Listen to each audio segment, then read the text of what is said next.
sono 5 regioni che hanno ricorso contro la legge nazionale, noi pensiamo di essere parte lesa, perché se dovesse saltare la legge nazionale sicuramente si attacca all'autonomia e penso che questo sia corretto, difenderla fino in fondo. Andremo a Roma ad ascoltare il Ministro, ad ascoltare il piano e i progetti che ci sono nei cronoprogrammi per i prossimi mesi, per le prossime settimane, sapendo che in questa fase possiamo eventualmente discutere solo all'interno delle prime 9 materie delle 23. Quello del 3 ottobre a Roma col ministro Calderoli sarà anche l'occasione, ha specificato il governatore veneto, per iniziare a entrare nel vivo della discussione sull'autonomia.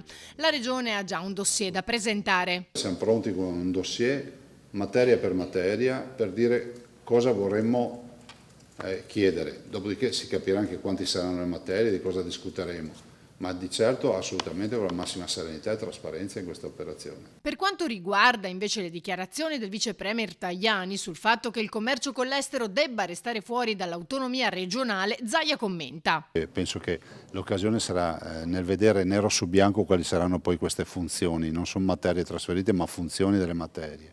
E quando si vedranno scritte le funzioni probabilmente tutti rivedranno le proprie posizioni, perché stiamo parlando di un progetto corretto e rispettoso della libertà di tutti. Per l'assessore regionale allo sviluppo economico Roberto Marcato, le dichiarazioni di Tajani sono di una gravità inaudita, così come definisce assolutamente inaccettabile la richiesta del presidente della regione Calabria Occhiuto di fermarsi sull'autonomia differenziata.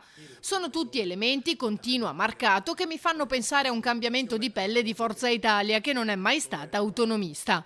Nel corso del punto stampa a Palazzo Balbi, il presidente ha parlato del raduno di Pontida il prossimo 6 ottobre, in questi giorni al centro di polemiche per la presenza del premier ungherese Orbán e del leader dei sovranisti olandesi Wilders. Siamo sempre in gran numero, visto e considerato che siamo tanti, quindi riusciamo sempre a riempire il palco.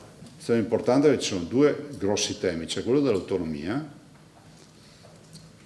che è un percorso che noi abbiamo fatto ma a beneficio di tutto il Paese, cioè non è un percorso